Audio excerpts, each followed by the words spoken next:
Hi friends, welcome to our channel Pragya Bhoomi. இந்த வீடியோவில் நம்ம ஆத்ம நிர்பார் பாரத் அபியான் பற்றி பார்க்க போகிறோம். Focusing on part 4. ஃபர்ஸ்ட் 3 பார்ட்ஸுமே நம்ம ஆல்ரெடி வீடியோவில் டிஸ்கஸ் பண்ணியிருக்கோம். பார்க்காதவங்களுக்கு லிங்க் டிஸ்கிரிப்ஷனில் தரேன், கண்டிப்பாக விசிட் பண்ணி பாருங்கள். இந்த பார்ட் 4 வந்து ரொம்பவே இம்பார்ட்டன்ட் பிகாஸ் இதில் நிறையா செக்டர்ஸ் கவர் பண்ணியிருக்காங்க. Starting from coal, mineral, space, atomic reactors, இந்த மாதிரி vast area of sectors. So இது எல்லாத்த பற்றி நம்ம கண்டிப்பாக தெரிஞ்சுக்கணும். வீடியோவை ஸ்கிப் பண்ணாமல் பாருங்கள். வாங்க ஃப்ரெண்ட்ஸ், பார்ட் 4 பற்றி தெரிஞ்சுக்கலாம்.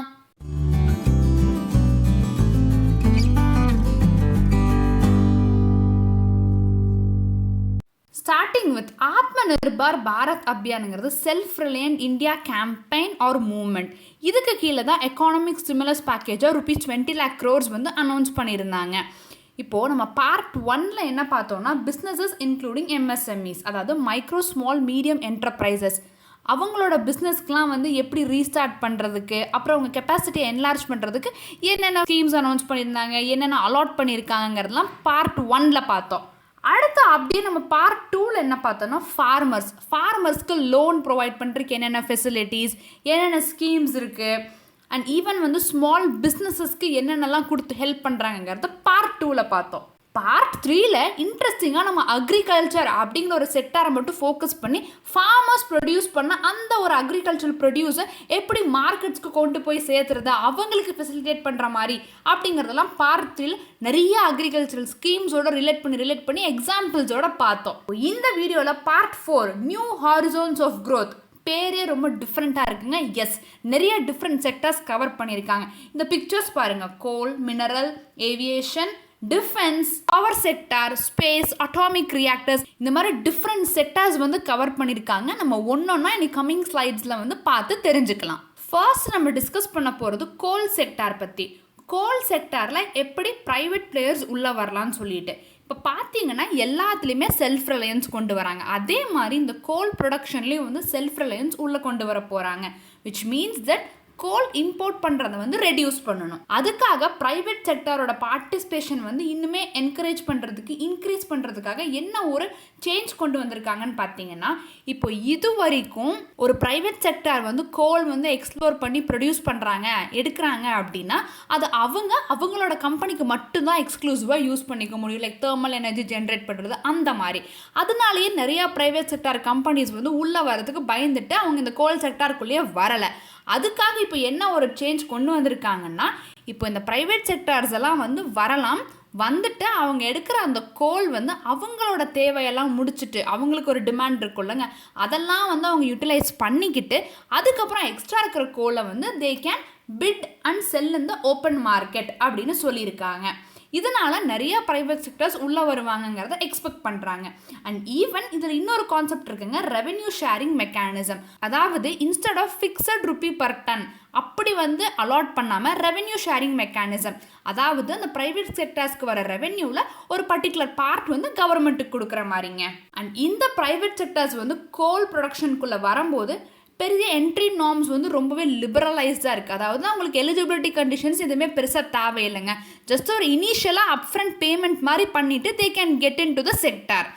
அண்ட் ஒன் மோர் திங், அவங்களுக்கு இமீடியட்டாக வந்து 50 blocks வந்து ஆக்ஷனில் ஆஃபர் பண்ணுவேன்னு சொல்லியிருக்காங்க. அண்ட் ஆல்சோ இந்த ப்ரைவேட் கம்பெனிஸ் எல்லாம் உள்ளே நுழையும் போது அவங்க அந்த சேல் பண்ணுவாங்கன்னு சொன்னேன்லங்க, அது எல்லாமே வந்து ஒரு குறிப்பிட்ட சீலிங் ப்ரைஸ், இதுதான் ரேஞ்ச், இதுதான் அப்பர் ப்ரைஸ், இதுக்கு மேலே அவங்க செல் பண்ணக்கூடாது அப்படிங்கிற ஒரு குட்டி க்ரைட்டீரியா மட்டும் இருக்குங்க.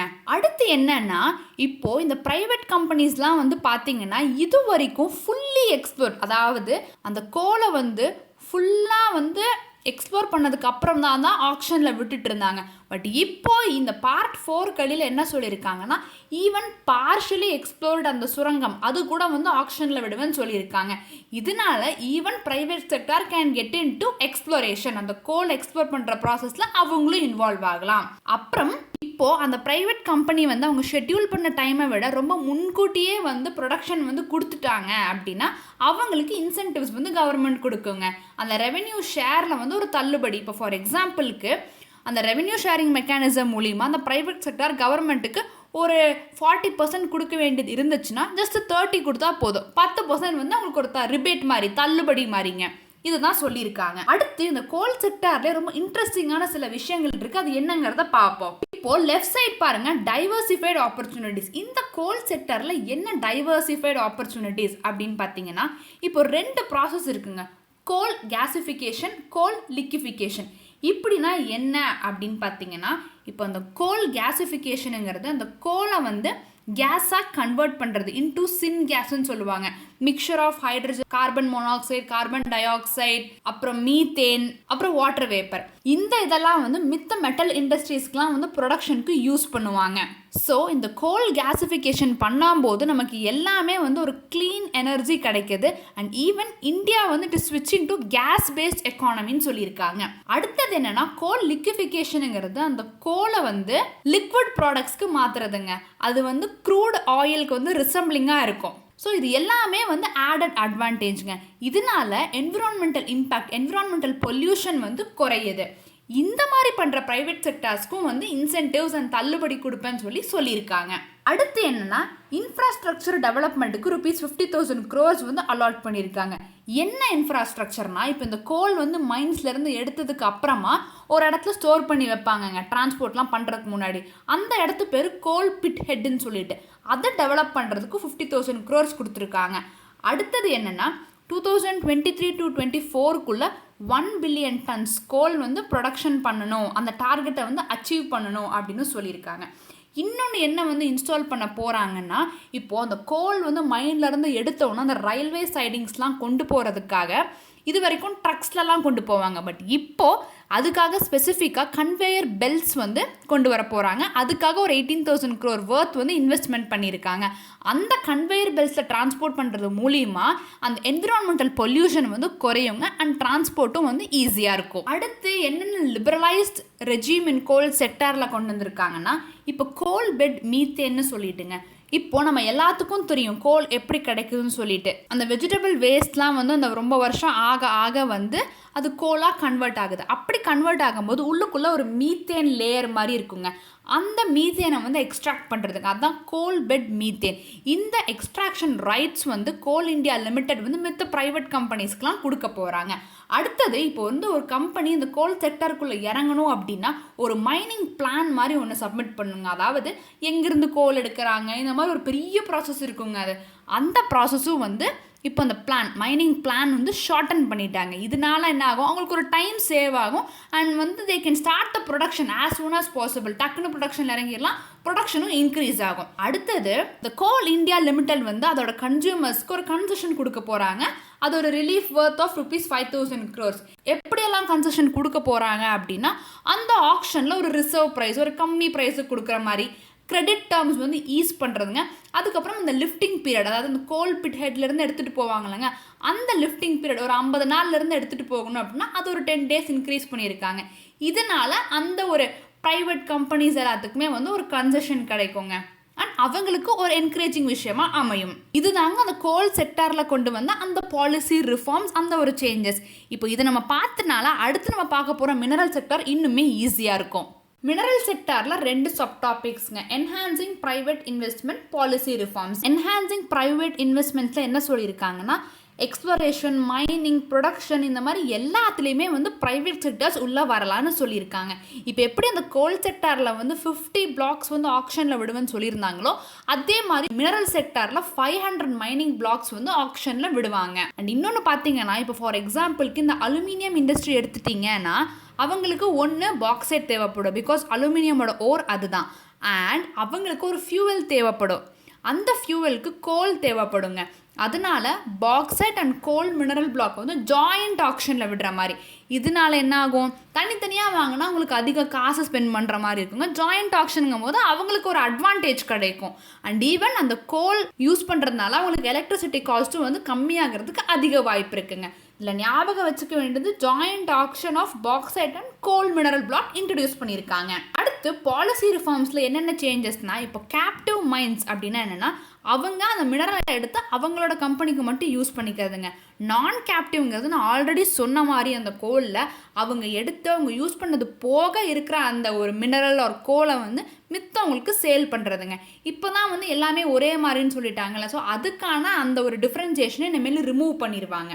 விச் மீன்ஸ் தட் அந்த ஒரு கம்பெனி அந்த மினரல் வந்து எடுத்துட்டாங்க அப்படின்னா அவங்க கம்பெனிக்கு யூஸ் பண்ணது போக இருக்கிற அந்த சர்ப்ளஸ் இது இருக்குல்லங்க, அது வந்து they can give it to another companies. இதனால மைனிங் எஃபிஷியன்சி அண்ட் ப்ரொடக்ஷன் வந்து அதிகமாகும். நெக்ஸ்ட் நம்ம பார்க்க போகிறது ஒரு குட்டி இம்பார்ட்டண்ட்டான கான்செப்ட்டுங்க, பேர் மினரல் இண்டெக்ஸ்னு சொல்லிட்டு. இப்போ இந்த மினரல் இண்டெக்ஸ் பற்றி தெரிஞ்சுக்கிறதுக்கு முன்னாடி மெட்டமார்ஃபிசம் அப்படின்னு ஒன்று இருக்குது. அது என்னென்னா, இப்போ ஒரு ராக்கோட ஜியாலஜிக்கல் ஸ்ட்ரக்சர் வந்து டைம் ஆக இப்போ டெம்பரேச்சர், ஹீட், கோல்டு இதெல்லாம் ஆக அந்த ராக்கோட ஸ்ட்ரக்சர் வந்து மாறுங்க. மேபி எலாங்கேட் ஆகும், கம்ப்ரஸ் ஆகும், இந்த மாதிரி மாறும்.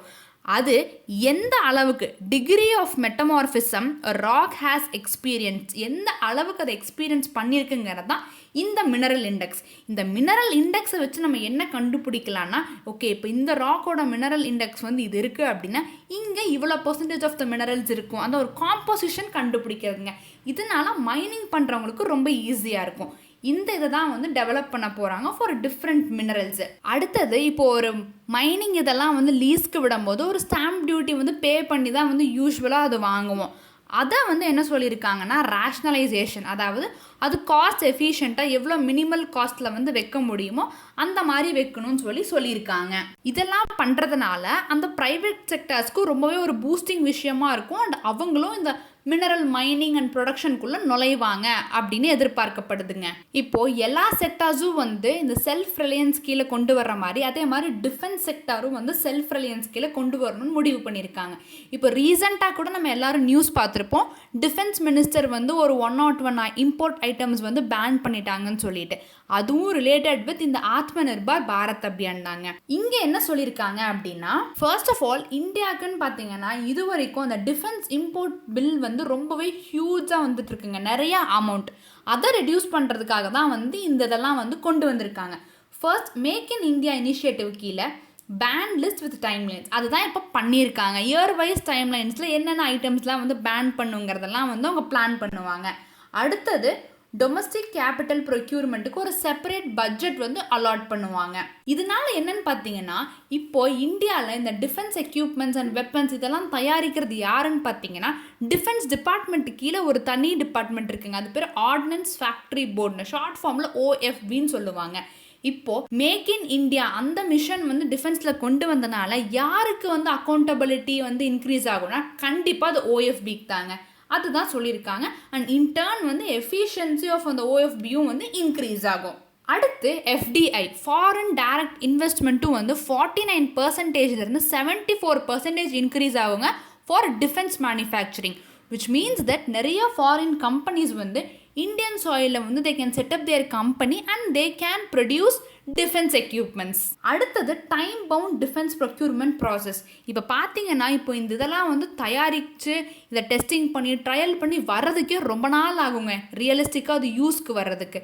அதுக்காக வந்து என்னென்ன இது பண்ணியிருக்காங்கன்னா, ஒரு தனியாக ஒரு ப்ராஜெக்ட் மேனேஜ்மெண்ட் யூனிட் வந்து செட்டப் பண்ணுறது. இப்போ ஃபார் எக்ஸாம்பிளுக்கு இப்போ HAL தேஜாஸ் அந்த ஏர்க்ராஃப்ட் மேக் பண்ணுறாங்கன்னா அதை மட்டுமே எக்ஸ்க்ளூசிவாக பார்த்துக்கிறதுக்காக ஒரு ப்ராஜெக்ட் மேனேஜ்மெண்ட் யூனிட், அதோட டைம்லைன்லாம் கரெக்டாக மீட் ஆகுதா, ஷெட்யூல் டைம்லைனில் வந்து ஒரு ப்ராசஸ் கம்ப்ளீட் ஆகுதான்னு பார்க்குறது. அடுத்தது ஜென்ரல் ஸ்டாஃப் குவாலிட்டேட்டிவ் ரெக்குவயர்மெண்ட்ஸ்ன்னு சொல்லிட்டுங்க.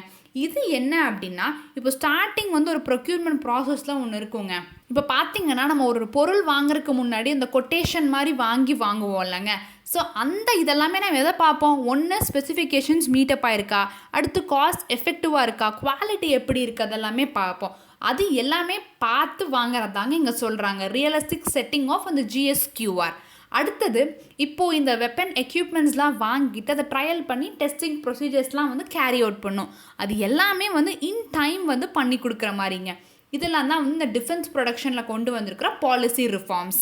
இது ரொம்பவே இம்பார்ட்டன்ட் ஃப்ரெண்ட்ஸ், நல்லா ஸ்ட்ரெஸ் பண்ணி இந்த விஷயங்களை பார்த்துக்கோங்க. FDI வந்து 49லேருந்து 74%க்கு இன்க்ரீஸ் பண்ணியிருக்காங்க.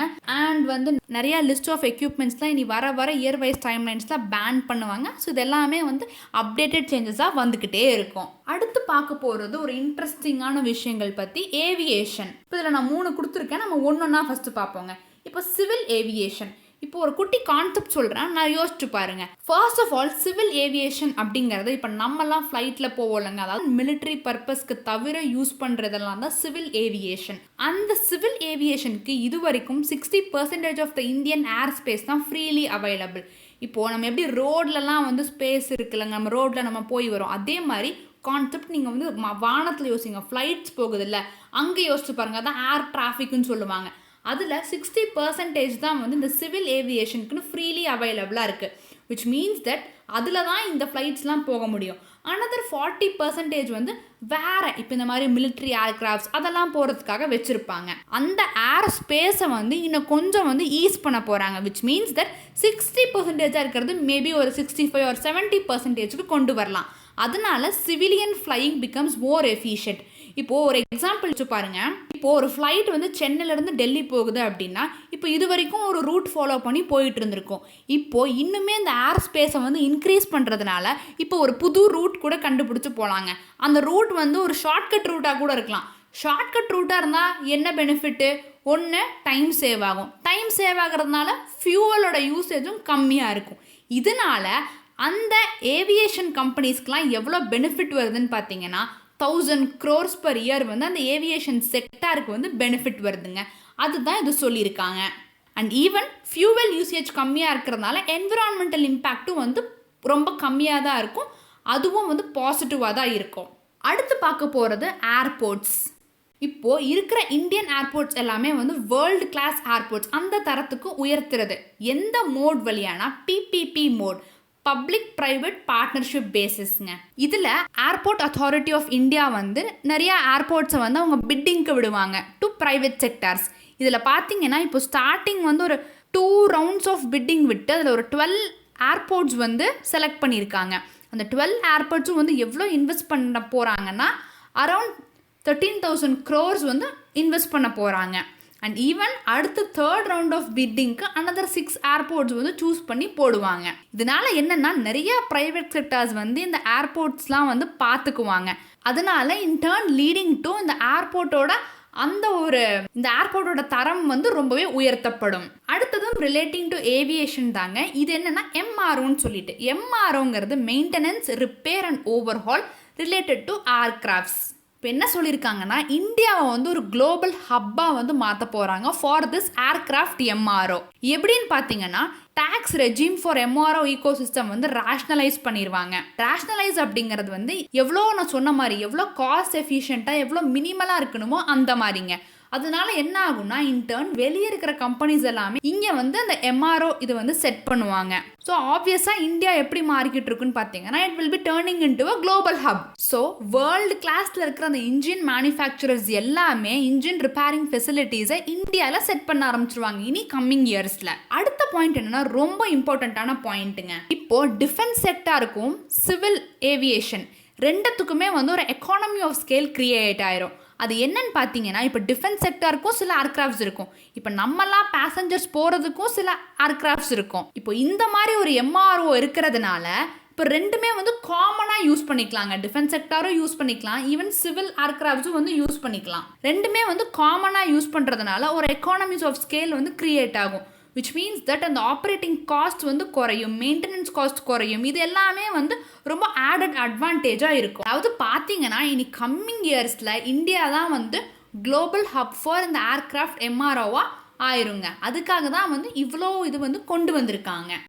இனி அடுத்து பார்க்க போகிறது டாரிஃப் பாலிசி ரிஃபார்ம். எதில் அப்படின்னா பவர் செக்டாரில் என்னென்ன சேஞ்சஸ் கொண்டு வந்திருக்காங்கன்னா கன்சியூமர் ரைட்ஸ்.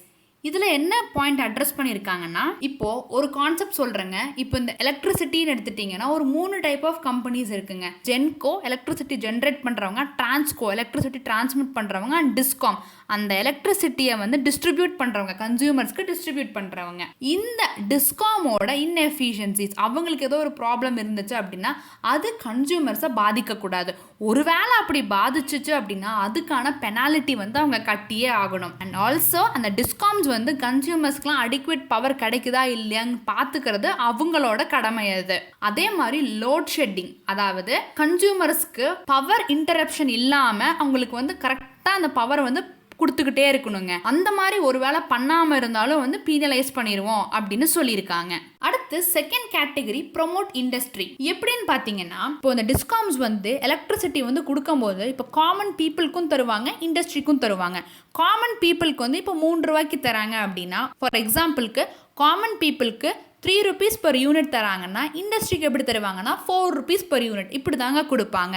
இப்போ அந்த ஒரு ரிடக்ஷன் பண்ணணும், விச் மீன்ஸ் தட் இப்போ காமன் பீப்புளுக்கு 3 rupees கொடுக்குறாங்க அப்படின்னா இண்டஸ்ட்ரிக்கு மேபி 3.5 கொடுக்கணும். இப்போ ₹1 ₹1.5 அந்த மாதிரி பெரிய டிஃப்ரென்ஸ் இருக்கக்கூடாது, அந்த டிஃப்ரென்ஸ் வந்து குறைக்கணும் அப்படின்னு சொல்லியிருக்காங்க. அடுத்தது என்னன்னா, இப்போ இந்த ஜென்கோ, டிரான்ஸ்கோ இந்த மாதிரி கம்பெனிஸ்க்கெலாம் வந்து அந்த ப்ராஜெக்ட்லாம் டெவலப் பண்ணி தரது யூஸ்வலாக ஒரு ப்ரைவேட் செக்டர் கம்பெனியாக இருக்குங்க. அந்த ப்ரைவேட் செக்டார் கம்பெனிஸ் சூஸ் பண்ணுறது வந்து ஆக்ஷன் பிட்டிங் விட்டு தான் வந்து சூஸ் பண்ணுவோம், ரொம்ப டிரான்ஸ்பரண்ட் ப்ராசஸில் அப்படின்னு சொல்லியிருக்காங்க. இதனால இண்டஸ்ட்ரீஸ் எல்லாமே ரொம்ப க்ரோ ஆகும் அண்ட் ப்ரொமோட் ஆகும். அடுத்து தேர்டு சஸ்டைனபிலிட்டி. இப்போ நம்ம பார்ட் 1ல் பார்த்துருப்போங்க, இந்த டிஸ்காம்ஸ்லாம் வந்து ஜென்கோஸ்க்கு பே பண்ண வேண்டிய பேயபிள்ஸ் இருக்குது அப்படின்னு சொல்லிட்டு. இதில் என்ன சொல்லியிருக்காங்கன்னா, அந்த டிஸ்காம்ஸ் எல்லாமே வந்து ஜென்கோக்கு டைம்லி கரெக்டாக வந்து பே பண்ணிடணும். அண்ட் இன் கேஸ் வந்து இந்த டிஸ்காம்ஸ் எல்லாமே வந்து இப்போ டைரக்ட் பெனிஃபிட் ட்ரான்ஸ்ஃபர் பண்ணால் அவங்களுக்கு வந்து ஒரு சப்சிடி கிடைக்குங்க.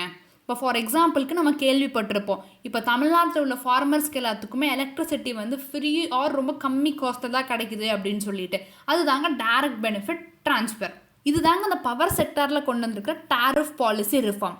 அடுத்தது என்ன சொல்லியிருக்காங்கன்னா, இப்போ எல்லாத்துலேயுமே அந்த ப்ரைவேட்டைசேஷன் கொண்டு வந்துட்டு இருக்கிறதுனால இதே மாதிரி பவர் செக்டார்லையும் என்ன சொல்லியிருக்காங்கன்னா, யூனியன் டெரிட்டரிஸில் வந்து ப்ரைவேட்டைசேஷன் ஆஃப் டிஸ்ட்ரிபியூஷன், யூனியன் செக்டார்ஸில் இருக்கிற பவர் டிபார்ட்மெண்ட்ஸும் வந்து ப்ரைவேட்டைஸ் பண்ணுற மாதிரி. அண்ட் இந்த மாதிரி ப்ரைவேட்டைஸ் பண்ணுறதுனால என்னென்னலாம் ஆகும் அப்படின்னா, கண்டிப்பாக பெட்டர் சர்வீஸ் வந்து கன்சியூமர்ஸ்க்கு கிடைக்கும். அண்ட் எஃபிஷியன்சி வந்து ரொம்ப அதிகமாக இருக்கும், ஆப்ரேஷனல் அண்ட் ஃபினான்ஷியல் எஃபிஷியன்சி. இது தாங்க சொல்லியிருக்காங்க பவர் செக்டாரில். ஒன்று பாலிசி ரிஃபார்ம்ஸ், இன்னொன்று யூனியன் டெரிட்டரிஸில் பவர் டிபார்ட்மெண்ட்ஸை ப்ரைவேட்டைஸ் பண்ணுறது. நெக்ஸ்ட் நம்ம பார்க்க போகிறது ரொம்பவே டிஃப்ரெண்ட்டான ஒரு sector, social infrastructure. First of all social இன்ஃப்ராஸ்ட்ரக்சருங்கிறது என்ன அப்படின்னா, இப்போ இந்த சொசைட்டிக்காக சர்வ் பண்ணுற ப்ராஜெக்ட்ஸ் தாங்க. இப்போ ஃபார் எக்ஸாம்பிளுக்கு ஹாஸ்பிட்டல்ஸ் எடுத்துக்கலாம், அல்லது ரோட்வேஸ், ரயில்வேஸ், ஸ்கூல்ஸ், யூனிவர்சிட்டிஸ், இது எல்லாமேங்க. இது எல்லாமே வந்து இப்போது இந்த பிபிபி மோட், அதாவது பப்ளிக் ப்ரைவேட் பார்ட்னர்ஷிப், இதில் ரன் ஆகிக்கிட்டு இருக்க ப்ராஜெக்ட் எல்லாத்துக்குமே வந்து ஒரு ஃபண்டு தருவாங்க அண்டர் இந்த வயபிலிட்டி கேப் ஃபண்டிங் ஸ்கீம்னு சொல்லிட்டு. இப்போது நான் ஒரு எக்ஸாம்பிள் சொல்கிறேன், ஃபர்ஸ்ட் அதை திங்க் பண்ணி பாருங்கள். இப்போ ஃபார் எக்ஸாம்பிளுக்கு ஒரு ரோடு வந்து கவர்மெண்ட் போட சொல்கிறாங்க, அந்த ரோடு வந்து ஒரு ப்ரைவேட் செக்டாரை விட்டு போட சொல்கிறாங்க, ஒரு கம்பெனின்னு வச்சுக்கோங்க. அந்த கம்பெனி வந்து இப்போ ஸ்டார்டிங் வந்து கவர்மெண்ட் ஒரு கான்ட்ரிபியூஷன் பண்ணியிருப்பாங்க, அந்த ப்ரைவேட் கம்பெனி ஒரு கான்ட்ரிபியூஷன் பண்ணி ப்ராஜெக்ட் பண்ண ஆரம்பிச்சிருப்பாங்க. இப்போ அந்த ப்ராஜெக்ட் பண்ணவே பார்த்துருக்கீங்கன்னா, இப்போ ரோட்ஸ்லாம் போடும்போது டோல்ஸ் மாதிரி செட் பண்ணி நம்மக்கிட்ட வந்து மணியெல்லாம் கலெக்ட் பண்ணுவாங்க. எதுக்குன்னா அவங்களுக்கு ஒரு ரெவென்யூ ஜென்ரேட் பண்ணுறதுக்கு. இப்போ இந்த மாதிரி வந்து வர ரெவென்யூஸ் அவங்களுக்கு பத்தில், இன்கேஸ் வந்து ப்ராஜெக்ட் பாதியில் இருக்கும் போது அவங்களுக்கு ஒரு ஃபினான்ஷியல் சப்போர்ட் இல்லை, அவங்களால அதுக்கு மேலே ப்ராஜெக்டை வந்து கம்ப்ளீட் பண்ண முடியும் அப்படிங்கிற ஒரு பட்சத்தில் என்னென்னா, அந்த கவர்மெண்ட் வந்து அவங்களுக்கு ஒரு அடிஷ்னலாக ஒரு சப்போர்ட் கொடுப்பாங்க. அதுதாங்க அந்த வயபிலிட்டி கேப் ஃபண்டிங் அப்படின்னு சொல்லிட்டு. இப்போது இது வரைக்கும் எப்படி கொடுத்துட்டு இருந்தாங்கன்னா, இப்போ ஒருவேளை அந்த மாதிரி பத்தாத பட்சத்தில் வயபிலிட்டி கேப் ஃபண்டிங்காக 20% ஆஃப் அந்த டோட்டல் ப்ராஜெக்ட் காஸ்ட் வந்து கொடுப்பாங்க. இப்போ அதையே வந்து என்ஹான்ஸ் பண்ணியிருக்காங்க, டு 30%க்கு என்ஹான்ஸ் பண்ணியிருக்காங்க. இதனால என்ன ஆகுங்க, அந்த ப்ரைவேட் செக்டார்ஸ்க்கு ஒரு பூஸ்ட் கிடைக்கும். அவங்களுக்கு பரவாயில்ல, நம்மளால் ப்ராஜெக்ட் முடிக்க முடியலனாலும் கவர்மெண்ட் வந்து கொஞ்சம் எக்ஸ்ட்ரா அமௌண்ட் கொடுக்குறாங்க அப்படிங்கிற ஒரு நம்பிக்கை வரும் அவங்களுக்கு. இதோட அவுட்லேவாக ₹8,100 crores வந்து அலாட் பண்ணியிருக்காங்க. இதுதான் ஃப்ரெண்ட்ஸ், இதில் நம்ம ஞாபகம் வச்சுக்க வேண்டியது, அந்த வயபிலிட்டி கேப் ஃபண்டிங் வந்து 20% இருந்தது 30%க்கு என்ஹான்ஸ் பண்ணியிருக்காங்க. அடுத்து coming on to space activities. இப்போ நம்ம எல்லாருமே பார்த்துருப்போம், ஒரு 1 month பேக் ஒரு ரீசெண்டான நியூஸ் நம்ம கூட ஒரு வீடியோ போட்டிருந்தோம். இஸ்ரோக்கு பேரலாக இன்ஸ்பேஸ் அப்படிங்கிறத வந்து செட்டப் பண்ண போகிறாங்க. That is for encouraging private participation in space activities. இந்த ஆத்ம நிர்பார் பாரத் அபியான் கீழே என்ன சொல்லியிருக்காங்கன்னா, எப்படி வந்து இஸ்ரோக்கு வந்து ஒரு சான்ஸ் கொடுக்குறாங்களோ சேட்டலைட்ஸ், ஸ்பேஸ் சர்வீசஸ்லாம் ப்ரொவைட் பண்ணுறதுக்கு, அதே மாதிரி ஈவன் ப்ரைவேட் கம்பெனிஸ்க்கும் ஈக்குவல் அண்ட் ஃபேர் சான்சஸ் கொடுப்பாங்க. அடுத்தது அந்த ப்ரைவேட் பிளேயர்ஸுங்கிறதுக்காக ஒரு பாலிசி, ஒரு ரெகுலேஷன்ஸ்லாம் வந்து செட்டப் பண்ணுவாங்க. தேர்ட் பாயிண்ட் பார்த்தீங்கன்னா, இப்போ ஒரு ப்ரைவேட் செக்டார் ஸ்பேஸ்க்குள்ளே வரதுனா, space is a very huge and enormous sector. அவங்க அந்த ஃபெசிலிட்டிஸ்லாம் செட்டப் பண்ணி அதுக்கப்புறம் தான் அவங்க அந்த மேனுஃபேக்சர்லாம் பண்ண முடியுங்க. So that will take really a lot of time. அதுக்காக என்ன பண்ணலான்னா, இந்த ப்ரைவேட் செக்டாரெல்லாம் வந்து அந்த இஸ்ரோவில் இருக்கிற ஃபெசிலிட்டிஸ்லாம் they can use it up பண்ணிவிட்டு அவங்க வந்து they can go for satellite launching அந்த மாதிரி பண்ணிக்கலாங்க. இது வந்து ஒரு சப்போர்ட்டாக இருக்கும் ப்ரைவேட் செக்டார் கம்பெனிஸ்க்கு. And even future projects for planetary exploration, outer space travel, எல்லா ப்ராஜெக்ட்ஸுமே வந்து it will be open for private sector. இன்னொன்று இன்ட்ரெஸ்டிங்கான பாயிண்ட் என்னென்னா லிபரல் ஜியோஸ்பேஷியல் டேட்டா. இப்போ இது என்னென்னா, இப்போ இந்த சேட்டலைட் வந்து மேலே போகுதுங்க, போயிட்டு அங்கேருந்து அந்த ரிமோட் சென்சிங் டேட்டாலாம் எடுத்து தான் நமக்கு அனுப்புது அனாலிசிஸ் பண்ணுறதுக்கு. இப்போ அந்த ரிமோட் சென்சிங் டேட்டா எல்லாமே வந்து it will be given to tech entrepreneurs. அவங்களுக்கெல்லாம் அந்த ஸ்டார்ட் அப் கம்பெனி வச்சுருக்கவங்கலாம் குட்டி குட்டி அனாலிசிஸ் மேக் பண்ணி அதுலேருந்து ஏதாச்சும் ஒரு டெக்னாலஜிக்கல் டெவலப்மெண்ட் பண்ணுவாங்க. ஸோ அவங்க எல்லாத்துக்குமே வந்து இது ப்ரொவைட் பண்ணுவேன்னு சொல்லியிருக்காங்க. ஸோ ஃப்ரெண்ட்ஸ், நீங்கள் கண்டிப்பாக தெரிஞ்சுக்கோங்க, இஸ்ரோக்கு பேரலாக இன்ஸ்பேஸ்னு ஒன்று இருக்குது. அதை பற்றி நம்ம ரொம்ப டீட்டெயிலாக டிஸ்கஸ் பண்ணியிருக்கோம். அந்த வீடியோட லிங்க்கும் டிஸ்கிரிப்ஷனில் தரேன், விசிட் பண்ணி பாருங்கள். Yes, coming to the last sector of this session, atomic energy related reforms. இதில் என்ன பண்ணியிருக்காங்கன்னா, ரிசர்ச் ரியாக்டர் வந்து எஸ்டாப்ளிஷ் பண்ண போகிறாங்க இன் அந்த PPP mode, public private partnership மோடில். எதுக்குன்னா, for production of medical isotopes. நம்ம எல்லாரும் கேள்விப்பட்டிருக்கோம், அந்த கேன்சரை வந்து ட்ரீட் பண்ணுறதுக்கு அந்த ரேடியேஷன்ஸ்லாம் வச்சு பண்ணுவாங்க அப்படின்னு சொல்லிட்டு, அதுக்கு இது யூஸ்ஃபுல்லாக இருக்குங்க. அடுத்தது அதே மாதிரி பிபிபி மோடில் ஃபெசிலிட்டிஸ் எஸ்டாப்ளிஷ் பண்ண போகிறாங்க. மெயினாக எதுக்குன்னா, ஃபுட் ப்ரிசர்வேஷனுக்கு, ஃபுட் ப்ரிசர்வ் பண்ணுறதுக்கும் அந்த இர்ரேடியேஷன் டெக்னாலஜி எல்லாம் வச்சு பண்ணுவாங்க. அதை ரொம்பவே அசிஸ்ட் பண்ணுங்க. Coming to the last point என்ன சொல்லியிருக்காங்கன்னா, இப்போ இந்த நியூக்ளியர் செக்டாரும் ஸ்டார்ட் அப் ஈகோ சிஸ்டமும் வந்து ரெண்டுத்தையும் லிங்க் பண்ணலான்னு சொல்லியிருக்காங்க. இப்போ டெக்னாலஜி டெவலப்மெண்ட் கம் இன்குபேஷன் சென்டருங்கிறத வந்து செட் பண்ணுவாங்க. அங்கே பார்த்தீங்கன்னா நிறைய இந்த ரிசர்ச் ஃபெசிலிட்டிஸ் இந்த மாதிரியெல்லாம் அண்டர்கோ பண்ணுவாங்க. அந்த டேட்டாவை வந்து டெக் ஆண்டர்ப்ரனர்ஸ்க்கு கொடுத்து அவங்களும் வந்து டெவலப் பண்ணுறது தாங்க. இந்த விதத்தில் ஸ்டார்ட் அப் பிஸ்னஸ்க்கும் ரொம்ப யூஸ்ஃபுல்லாக இருக்கும், நிறைய ப்ராஜெக்ட்ஸ்லாம் வந்து கேரி அவுட் பண்ணுறதுக்கு. ஃப்ரெண்ட்ஸ், இந்த வீடியோவில் நம்ம ரொம்பவே நிறையா செக்டார்ஸ் பற்றி தெரிஞ்சுக்கிட்டோம். இது எல்லாமே நமக்கு ரொம்ப புதுசாகவும் டிஃப்ரெண்ட்டாகவும் இருக்கும்னு நினைக்கிறேன். எல்லாமே மறுபடியும் கான்சென்ட்ரேட் பண்ணி ஒன்ஸ் அகெயின் நீங்கள் பார்க்குறதுனா கூட பார்த்து தெரிஞ்சுக்கோங்க, because it's very very important. அடுத்த வீடியோவில் நம்ம பார்ட் 5 லாஸ்ட் பார்ட் ஆஃப் ஆத்ம நிர்பார் பாரத் அபியான் பற்றி பார்க்கலாம்.